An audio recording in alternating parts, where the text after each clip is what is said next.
Hi, welcome to one more Hi. episode of Zindagi Ka Safar. Welcome, Nilesh. And I think it's wonderful because what is going to happen is I'm going to be meeting my childhood friend and the first friend which I had. And the same thing is what he says.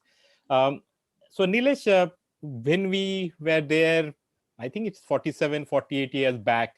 Did you at any point think that you will have the chance to come to Zindagi Ka Safar with me? No chance. No way. No No chance. way.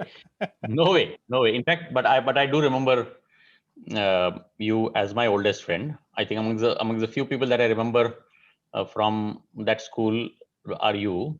Huh. And I remember you as Tuhin Shambhu Banerjee. I remembered your mother. You and your mom had come to my place once, and I think my mom had made what we call shikran, Hmm. and which is bananas in milk, and we had Uh, that. So I do remember you were like the bright guy in the class, the good guy, yeah, the good boy. either we remember the bright guys or we remember the very very naughty people who are there. Absolutely. Yeah. Yeah. uh, so There were anyway, some I other. think this, yeah, sorry, Which this picture is photograph that? is from that particular era. Very difficult to identify given the age of the photograph and maybe the quality of the photograph which is there, but Are some you able to look at memories yourself in this? I can You can. from the left hand side of your screen. Yes. I will be the second person standing. Uh, Ah. Okay. Yes, I got it. Little darker thing which is there. So Wearing till here. That one.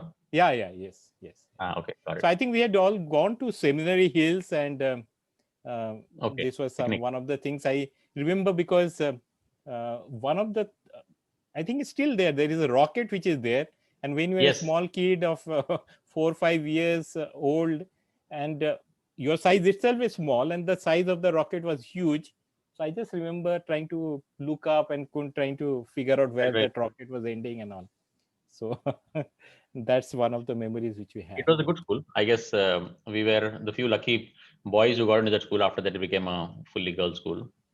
There was a guy called David in our class. I have not been able to find him since. He Oh, used to tell some really cool stories. And okay. all in the break, I think all the everybody used to get down. So he's one guy I have not been able to Trace. locate at school. Yeah. I try to find one a girl because, as you said, it was a all girls school and all, and all throughout this 45 years I have been doing it, and it's more from the point that my mother keeps on reminding me about Somebody. that you used to go with that girl and that kind of bit which is there and all, and I tried all throughout, and finally, I think you will we will hopefully meet David one day.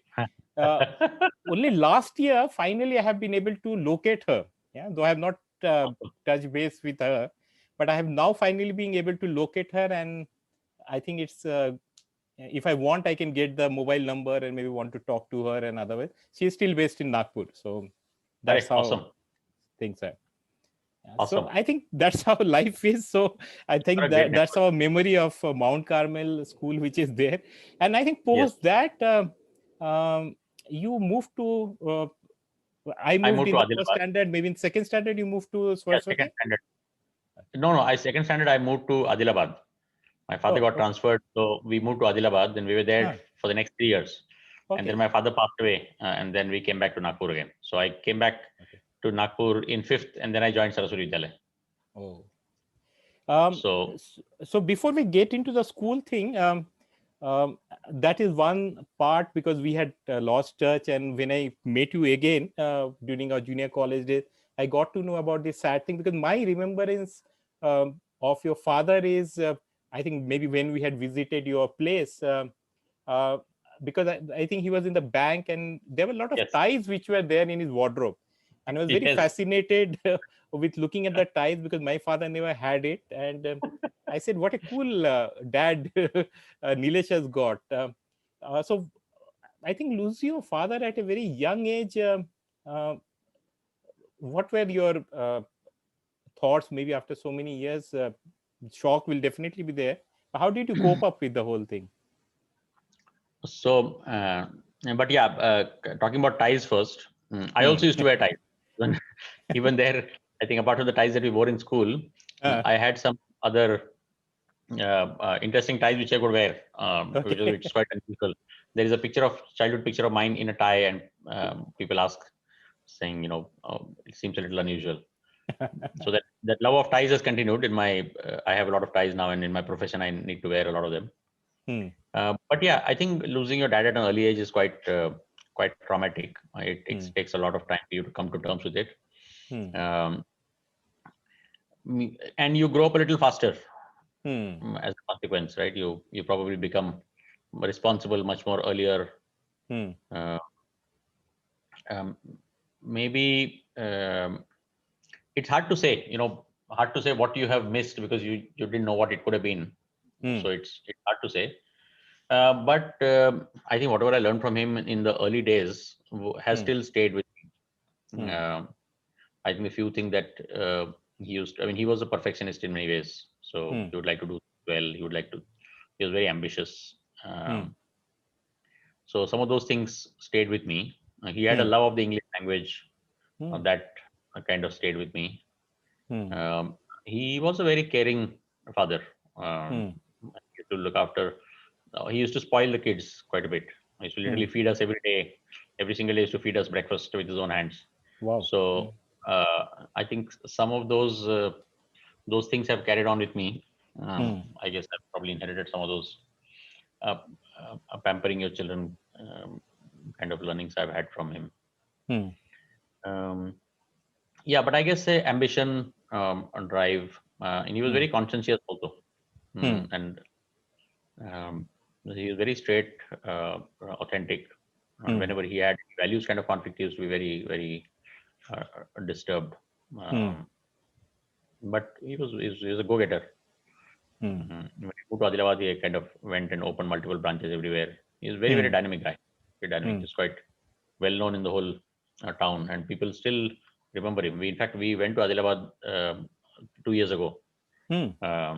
Me, my sisters, their families. We met some of our old friends there. We visited the school, and people still talk about him. So he was quite a dynamic guy.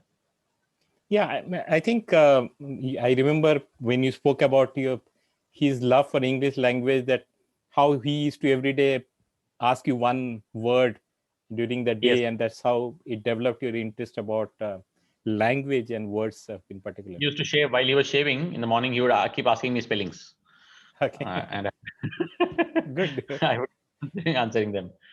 And then he used to buy me a lot of books, mostly about freedom fighters and the freedom struggle, and so on. And then I guess he also bought me some comics and stuff. But yeah, I think the love of English language came from him.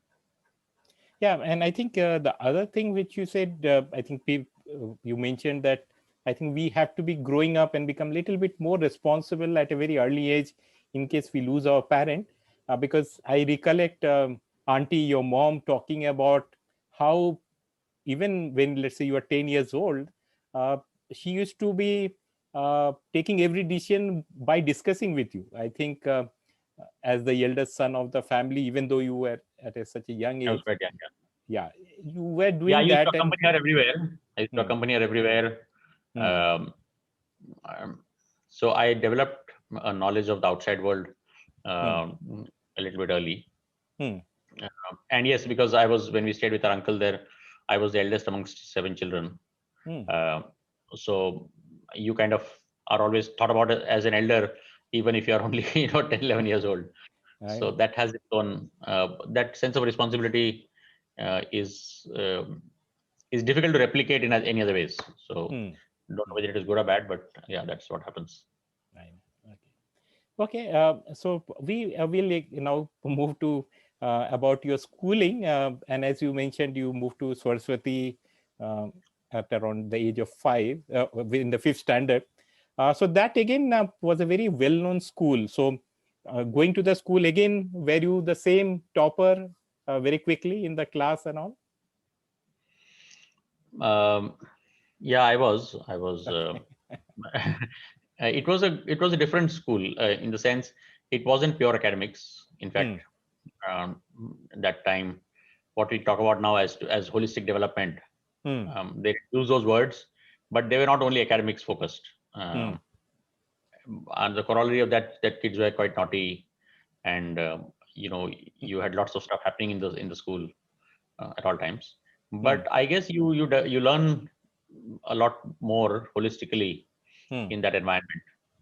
So I did NCC and those NCC camps. I used to cycle every day from Mahal to Shankarnagar. Wow. And on the days That of will be NCC, what, around 15 kilometers plus? I guess One way. maybe 10 at least. Okay. Yeah. And used to go for NCC in the morning, then come back, then go again to the school and come back. Oh, okay. And in the rainy season, wear a raincoat over your bag and stuff. So it was, you cannot imagine doing those things today for our children. So and of course you develop great friendships. So I had a group of four of us, Anchal, Kaple, Ajay Asi, and Sunil Pogde. We used to go every day to school. It was quite fun. And we used to reach school a little earlier. Then used to go to Vikas Pandey's house and play cricket there. This was 9th, 10th. So it does develop you quite well. And it's amazing how the friendships that you develop in school, which I think happens for all of us, those are the best. And I think we are still in touch with, many of them. We are still in touch with all of them. And we pretty much almost chat regularly on a daily basis. And when you connect, it's like you have never been away. Right. So it was I would say quite a character building experience from that point of view. So great school. Yeah, I think that connection, as you spoke about with friends and all, is very, very special. And I think pre-pandemic situation, when we were celebrating your 50th birthday, a lot of friends from all over the world came over, and though we are now with technology, we can speak. So it was so much fun to catch up with all those people with whom we have grown up and celebrate that was quite unbelievable. And I think thanks to all of you and Vishpala who planned a complete surprise for me, it was quite heartwarming to see all your friends coming from literally multiple parts of the world to be with you on your 50th birthday. I mean, that just shows the love and affection that you have, they have for you. It was quite touching. It was quite touching. Okay, coming to from school, I think another little bit of a change is when we moved to the college. And though you said your school also had that naughtiness which was there, and I think all of us carried it. I carried it from my school, and maybe you also carried. And though we were, I think, quite studious to say the thing, maybe not in the class, we didn't appear so much. We always were supposed to be, at least from the teacher's point, seemed to be so-called the naughty gang who was there. So why did we create such an impression is always what I wonder.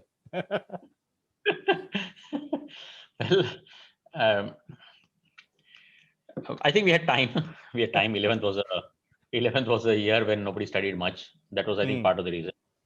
And you are young. You are excited. You have hormones raging within you. You want to make friendship with girls. You want to make an impression on everybody around you. You want to hang around with friends. You want to appear to be cool. So I guess a combination of all of that results in a behavior which I think all of us are very attention seeking in those years, in our own ways. And that probably is perceived as naughty. It's people trying to express themselves in various different ways. You see it everywhere. Fortunately, I don't think we crossed any boundaries, so we were lucky. We were lucky. Yeah, because I think many of them with whom we had the maximum number of fights are the people who are our best friends now. Specifically, I'm talking about the girls who were there at that point. And then we moved on to engineering, and we did engineering together at VRC. So I think everyone was looking at getting into mechanical or maybe electronics, and you got into mechanical. So so did you feel that, okay, finally I have got what I wanted when you joined? So it's actually quite interesting. When In fact, my father always thought that I should become a doctor, and not just a doctor, a surgeon. So that was like my childhood dream, to become a surgeon. And then when we were in around the 10th, that time I realized what it. I actually that time thought about 3 possible career options. I liked the English language a lot, so I had a good mind to go and study English literature. And then medicine was always a kind of a childhood ambition. But then I realized what it takes to become a doctor in terms of studying for the number of years. And I had 2 sisters. My mother was worried about them getting married and stuff. So I felt it's probably a better to study engineering, which gets you into the job market pretty quickly. So that's why I studied engineering. And while I think engineering was good fun, I liked the subject, but I did realize in my engineering tenure that this does seem like a little bit of a narrow field, and maybe there is more to business and the world beyond what we study as technical subjects. And that's when I did get interested in doing an MBA. I met with some people who had done, and I found out what it was all about, and then felt like a good career option. So then pretty much almost I made up my mind that I'll probably do an MBA, not work as an engineer. So I actually never worked a single day as an engineer. Okay. Yeah. So, but I think which in a way for the country and also for you, I think it's something which is good, because then we found a great professional, and further I think you did, which I think many of us as friends always saw that as a good characteristics of yours, which is into consulting. Yeah, because I recollect whenever we were growing up and otherwise, definitely there'll be some problem, or there are some decision making which is there, and your approach was very, very different.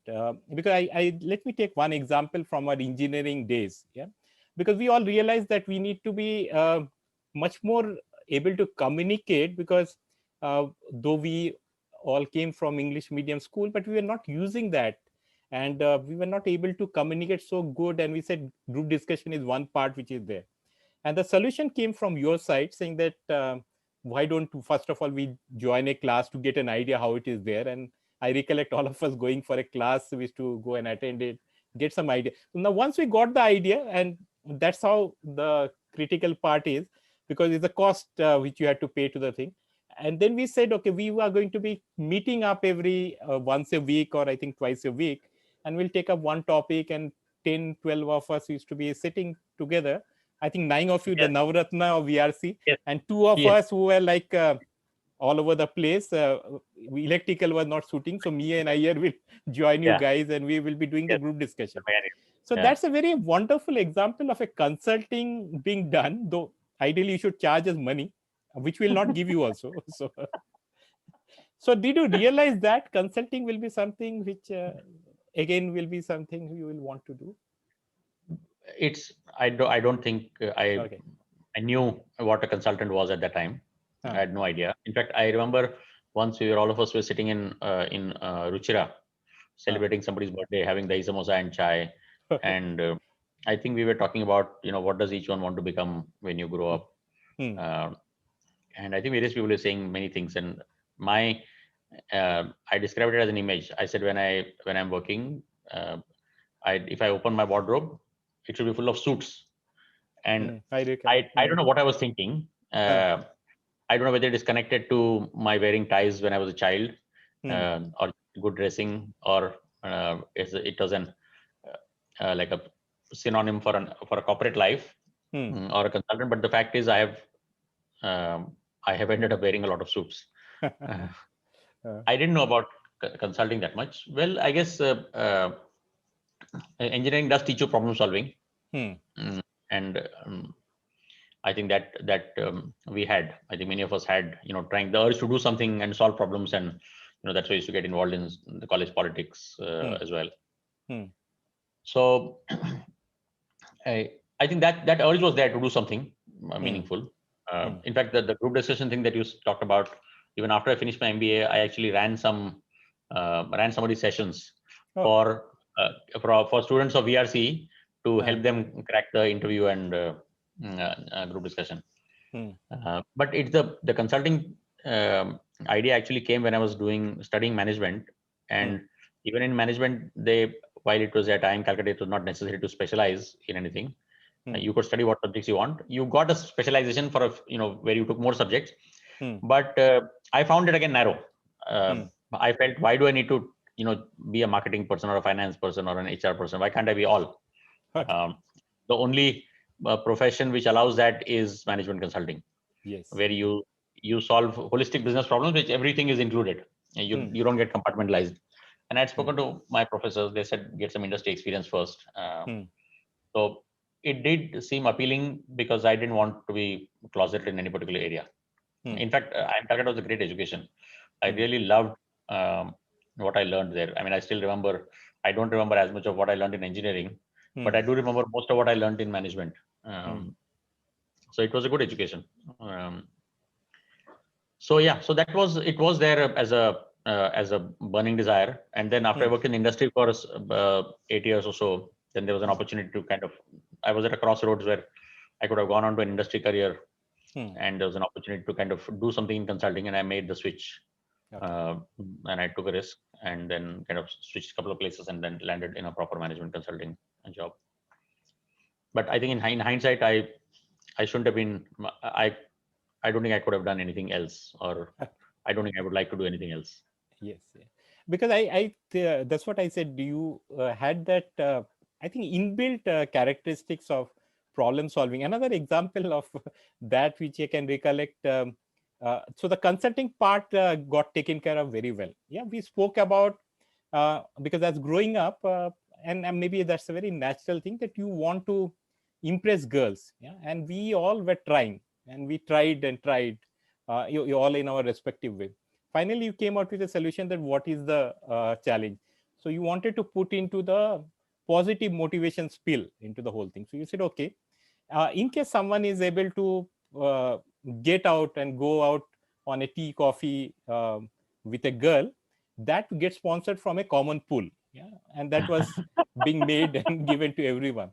Now the consulting idea was wonderful. Yeah, so unfortunately, I think sometimes what ends up happening, the consulting and the execution is a problem. And there were people like us or me who were supposed to be executing it. We couldn't. So I think you went about doing it. And so talk about how did you convince such a wonderful lady to be your life partner? Because once we moved out from VRC, I think is when you finally got out from our trying to pull you down and saying कि boss होता नहीं है वगैरह मतलब try ही नहीं करना वगैरह. So how did that happen? Well, it was quite fortuitous. I think I met her she used to stay in the same building. Okay. She used to stay on the ground floor, and I used to stay on the second floor. So that's how we met. She also used to come to me to learn maths and physics and so on as well. So that's how I got to know her, and I found that she was. I really liked her. She was quite bright. She was very creative. She had a mind of her own, and she had I would say the modern thinking and the respect for tradition at the same time. So yeah, felt like she could be your life partner. So that's how it happened. I mean, we were not in college together at the same time. She joined college after we had passed out, pretty much. But we really met as neighbors. Okay. Yeah. So wonderful. I think we'll come back to your relationship with your family and explore a little bit more. But before that, one last thing about the career, and because now you are a managing partner with one of the topmost consulting firm which is there. So what will be the few things which you think is needed to be successful in that role of responsibility which is there? So consulting is a very interesting profession. In consulting, you're at a senior level. Once you're a partner, it's almost a little bit of a flat role, okay? Because consulting is made up of partners who co-own the firm. Hmm. And between the partners, some people will take some administrative positions for some time. But your main work is client work. Your main job is to work with big companies and solve their big problems. Hmm. So, and that to be a good consultant, you need a few skills. There's a problem solving is a very critical skill, and the problems can be big or small. They can be for any aspect of the business. But your ability to break down the problem into buckets and find solutions and then integrate them together, the ability to ask the right questions is far more important than most of our clients. The biggest value that they find is that we frame the questions that they should be asking. Yes. They actually, if they know the right question to ask, at times they will have enough people who can find the answer as well. But at times they don't know what the right question is. So our big role is in terms of helping them find the right questions, and then of course answer them in a at the highest level, but really going down into the depth. So problem solving is critical. Your clarity, and that comes from clarity of thinking. So there's clarity of thinking. Critical thinking is at a premium. Communication is super important. So the ability to be clear and articulate and precise, most importantly, be able to communicate your ideas in the fewest possible words, in thought and in writing, in presenting. That's important. It is it's a reasonably flat profession. Flat. It's not a very hierarchical place, and knowledge matters more than position or title. Okay. So therefore, being a team player, being able to, we always work in teams. On any project, there'll be multiple partners, and it's like a team trying to solve a problem. So being a team player is almost non-negotiable. If you have interpersonal issues, you will not succeed as a consultant. You have to have tremendous curiosity. In fact, because every problem is a new problem, every client is a new situation. If you lose your curiosity, or you don't want to apply yourself all over afresh, then you should move away. And you have to have the courage to speak your mind, because senior clients really hire you because they want somebody to tell them the truth, which sometimes in their organization they don't really get to know. Yes. So the ability to tell the truth on the face of your clients, and of course convince them that it is right for them. Okay. And finally, a passion for results. Consultants are expensive. Companies use them only when there's a big need. I mean, you're like a heart surgeon for a company, and so therefore you need to get results. So scope for error is low. Mistakes are very costly. Your reputation, you take a beating once, it lasts you for a lifetime. So therefore, it's a high stakes game in that sense, but thoroughly enjoyable. I mean, it offers you tremendous autonomy. You are pretty much running your own P&L. You're known for your skills. As long as those skills are in demand, you'll always be in business. If people, and you have the opportunity to reinvent yourself. Today you could be doing a particular industry. Tomorrow you could become an expert in another industry. You could be focused on. You could be a supply chain person tomorrow. You could be a sales and marketing person tomorrow. So you can reinvent yourself, which actually very few professions offer. And plus, you don't have a boss. Pretty much, nobody. People leave you to your own device. Yeah, nobody has. I mean, that's not just for partners as well. Even I think people, as you become senior, associate and all, you generally are have a lot of autonomy on your own. So I think that's a good part of the profession. I think that gives us a great idea. But let me talk about the effort part which is there, because I think people many times think about the glamour, maybe the money which is there, but there are a lot of long hours to be put in. There are a huge amount of, I think, travel. Maybe last 1 year has been lesser, but huge amount of travel all across the globe to be at the client place or making a thing which is there. So the person, whoever is wanting to get in, I think also needs to be looking at some of this. They should be willing to sacrifice, might be a word, or maybe to compromise on some of the quality of time or sleep, maybe. Anything else which is? So I would say yes, it is a demanding profession. There is no doubt. you have to be on your best behavior every single time. Hmm. I mean, and the more senior you are, the less time you get to even speak. Hmm. You're meeting very senior people. You're probably Hmm. meeting them for an hour. Hmm. There's a good chance that you might be speaking for a few minutes. If you're not let's say the key presenter, you will have a few minutes to talk. Hmm. How will the client remember you? Hmm. Okay, Hmm. so therefore your insight and impact has to come through in every single situation, every single meeting actually. Hmm. So it's demanding. Travel is part of life. You can't, Hmm. if you don't like travel, you shouldn't be a consultant. Hmm. Work-life balance, you need to know how to manage your boundaries between work Hmm. and life, Hmm. uh, or learn to manage it in a blended manner.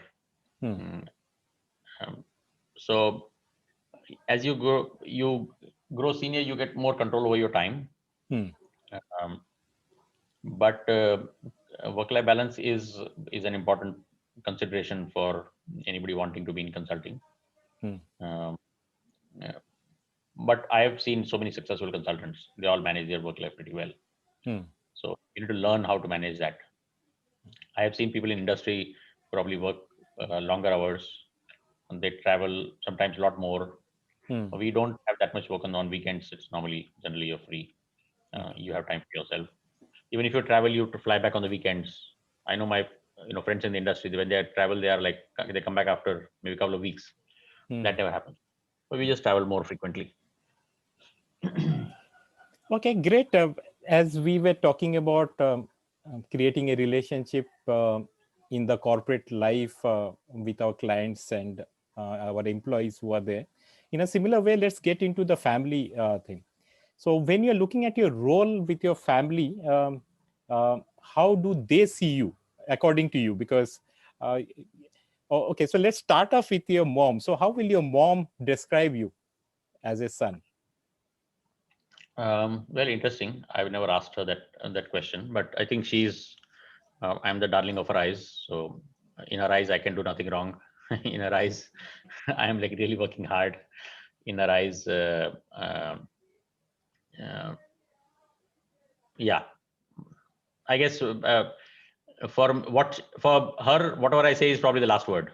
Okay, so if Yes. I if I say something, she'll take it very very seriously. Hmm. So uh, yeah, that is. I think after my father passed away, particularly, a lot of her attention was devoted to me. Hmm. So I'm aware of that. Okay. I'm probably the Um, center of a universe. yeah, I think that's what she has also said. Yeah, and she has added few more things, which let me tell you, because Mm, I could get the response from her. She mm. calls you as a kind, intelligent, dashing, caring, and ambitious son. Yeah. So you had never asked, but this is what she Thank also you. mentioned. Yeah. Thank you for Okay. that. Yeah. Thank So you for that. now let's come to your life partner. So your wife. So how will she describe you as a husband?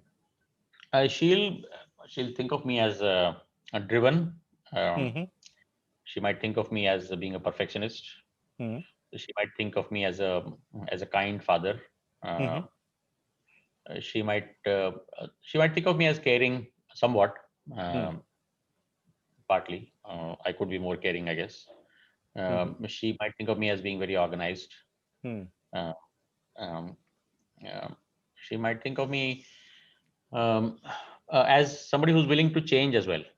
Hmm. That's who takes feedback and is willing to change. Okay. Um, I guess maybe that. Yeah. I think you are bang on, and there are a few more things which she has said. Okay. She has said generous is one thing to describe you. Mm, Non-traditional. I think somewhere you also mentioned that when you said how you liked her. Same thing she is saying about you. Non-traditional. Affectionate.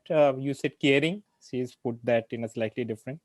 Unperturbable. Yeah, I hope my Bengali pronunciation is fine. She's written such a big word.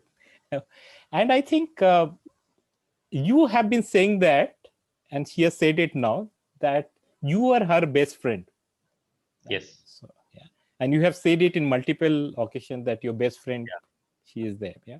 So Yes, he's my because I best think we all friends who have been coming and interacting with you always see that that you guys are more friends than friend. Yeah, husband, wife, and all. So yeah, that equation is true. definitely there. So I think that's wonderful. True.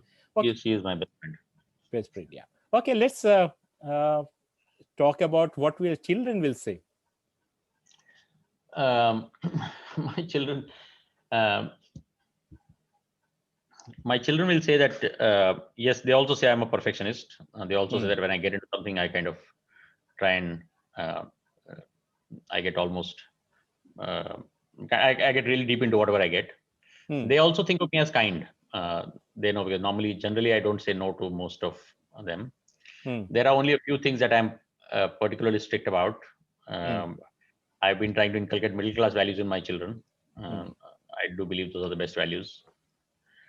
Um, I try to teach them to be kind, and so Hmm. perhaps I don't know how to see it.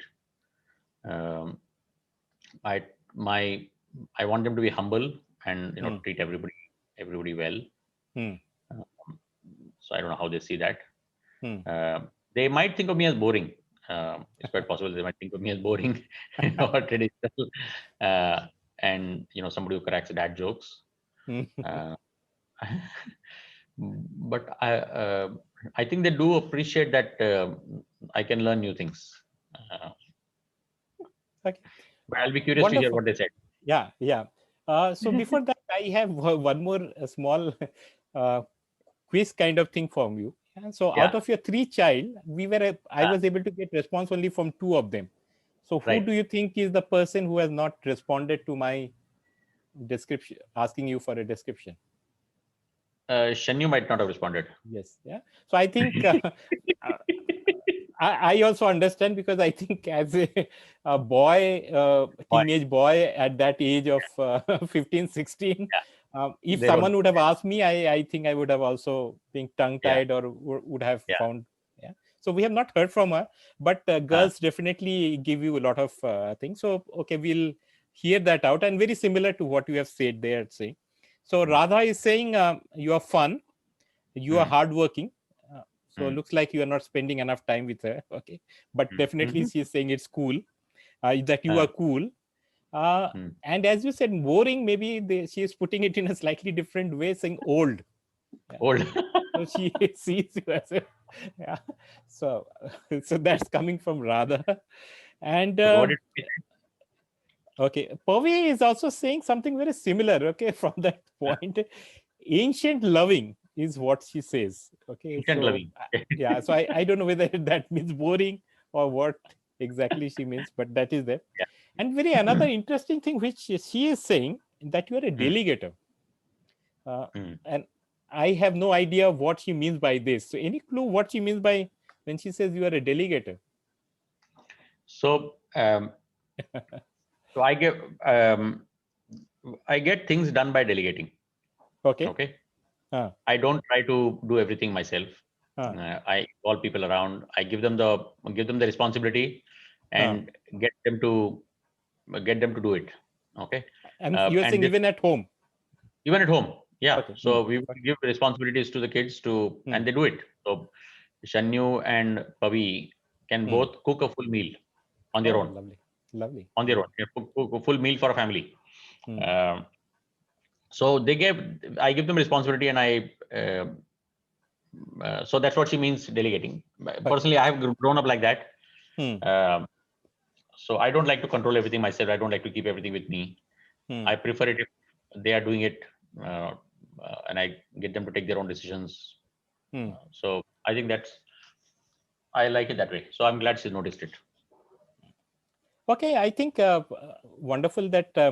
But I think one more important aspect of this will be your friends. Yeah. So not that I have got anything out from anyone else. So let me tell you my perspective from a friend about you. Yeah. So as you mentioned that you as a person, um, you have a lot of friends, and somehow you are also able to manage to give time to them. So for example, uh, every time I have called you up, either you have picked up the call or you have then responded to my missed call, maybe in half an hour when maybe your caller got over or otherwise. Yeah. So there's always that connect that, okay, someone as a friend, I can always contact you. Um, and you always have gone about helping people. For me, definitely you have done that. One thing which I remember, because my wife keeps on reminding me that particular bit, one change which I did in 2000 and when I moved to schoolnet through your reference, um, is something my wife keeps on saying. And at that point she had not met you earlier, and Yes. she was after me saying that, okay, you need to thank him. I said, we don't thank friends and all. And what do you mean thank him and all? I said, no, you either need to thank him. Did you thank him? I said, no. I just told No. him that he gave this reference and I got it and all. So Yeah. that's how we friends are. Like, Yeah. I said, no, you need to thank him. And then she moved further saying that, okay, you need to buy him a gift. I said, are you crazy? Who buys gifts to friends and all? We don't buy gifts and all to friends and all. We believe that when we spend time with him, that's the memory which we are That's a gift. creating is more than enough. Yeah, That's a so gift. that's a gift. She was like very, very insistent on the whole thing. No, you need to do that. You should show gratitude. I said, I'm not very sure and all. And then she was asking me the other way around, saying that, okay, since you are saying this is how your friend should behave, what have you done for him? I said, I've not done anything for him. So she said, yeah, that's why I'm saying. So I said, I don't think he wants me to do anything. He has everything which is there. So I think as a friend, you are I think one of the wonderful friend which we can have. Yeah. And specifically for me, I think this is something which is wonderful, that the kind of relationship you have with all your friends. And I know uh, among your common friend how much care and lovingly you guys behave. So that's about your relationship. It is. I think friendship is precious. Relationships are precious. We, you realize the value only when you don't have them. Okay. And as you rightly said, what friendship needs for growing is not gifts. It is just time. It's just time and attention. If you can give somebody the gift of your time uh, and be there to talk to them and listen to them, and you're not doing anybody a favor. You're probably doing yourself a favor when you do that. That's all that is needed. I so yes, I guess, and all of us do realize this maybe after 40s. Between the period of 25 to 40, most people are busy with their careers. And that for them, that time, that is their whole world. But then they realize the value of relationships beyond just your family and work. So I guess it happens to all. I do cherish it. And for me, um, uh, that, I mean, nothing should come in the way of that friendship. You don't need your, because and that's the thing with good old friends, right? You knew each other when you were similar in every way. Exactly. And then over time, even if you become different, that similarity remains only with your oldest friends. So those are the most precious. They're the ones who will tell you things on your face. They are the ones who will be there when you need them. They are the ones, when you talk to them, you get the greatest amount of joy. And there are no agendas, right? So that is pure. I mean, it's worth its weight in gold. So if you don't cherish that, then what do you cherish? Yes, definitely. Yeah. So with that, on a very emotional note, let's talk about the last segment, and that's about your passion, and which also, in a way, talks about how you go about your life. That whatever you want to do, you try to put your best, which is there. And I'm talking about singing, yeah, because I don't recollect uh, hearing you sing much other than the Antakshari, where all of us used to be singing in all different notes and different tunes and all. And maybe we used to sing more badly that point in time to irritate other people at that point. Yeah. But you developed a passion around 9 years back on singing, and you have been taking regular classes and all. So first, talk about how you got into this, realize that you can look at this as a hobby and something which you want to do. And maybe also for our viewers, why don't you sing something at the end of it? Okay, sure, sure. So my musical journey um, started when I was in my school in Mahal, but it ended before it started. There was a teacher who I used to go to learn sitar for, Ah, and I have gone to her for like a month or something, or maybe 2 months, and then she got married, oh, and then she left, and that was the okay, end of it. okay. uh, and that's about it. And after that, I had literally no connection with music whatsoever till the age of almost till in my 40s. Mm. And I would find music a distraction actually when I was doing something. Oh, And Vishpal, on the other hand, she likes music around her all the time. okay. So it was quite by accident that when we were with friends on a picnic, we're singing, doing Antakshari, as you said. And somebody said, "Hey, you seem to have a good voice. Why don't you train your voice?" And I had actually appointed a music teacher for Pavi, Okay. teacher Hindustani classical, and she was least interested. So I would make her sit in my lap, and I would sing along with her to make her sing. And maybe that I felt that it's interesting and nice. And maybe I can learn. And then that's how I started. I literally started learning at the age of 44.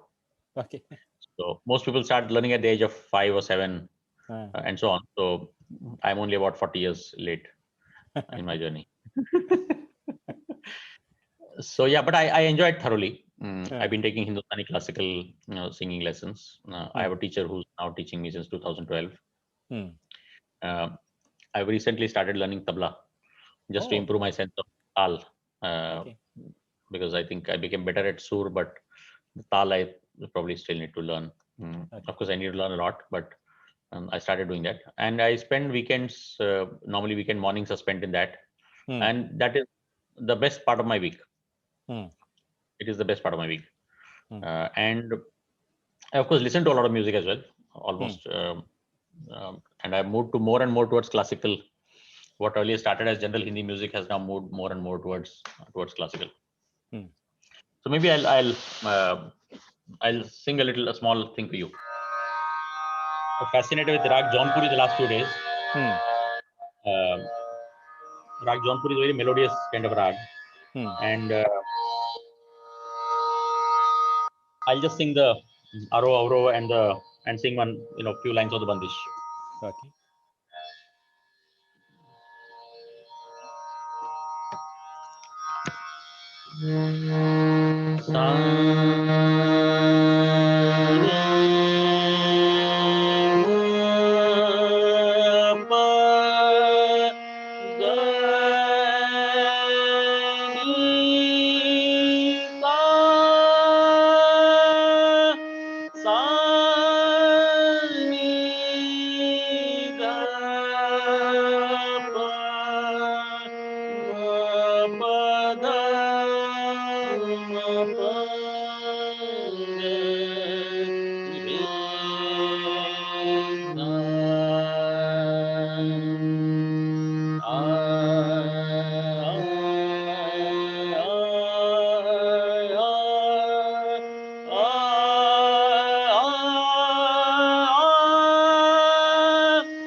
ऐसे नर के पास न जाइए, दरस कहेवा सोनित डरिए, दरस कहेवा सोनित डरिए, परिये पायनवा के सजनी, परिये पायनवा के सजनी.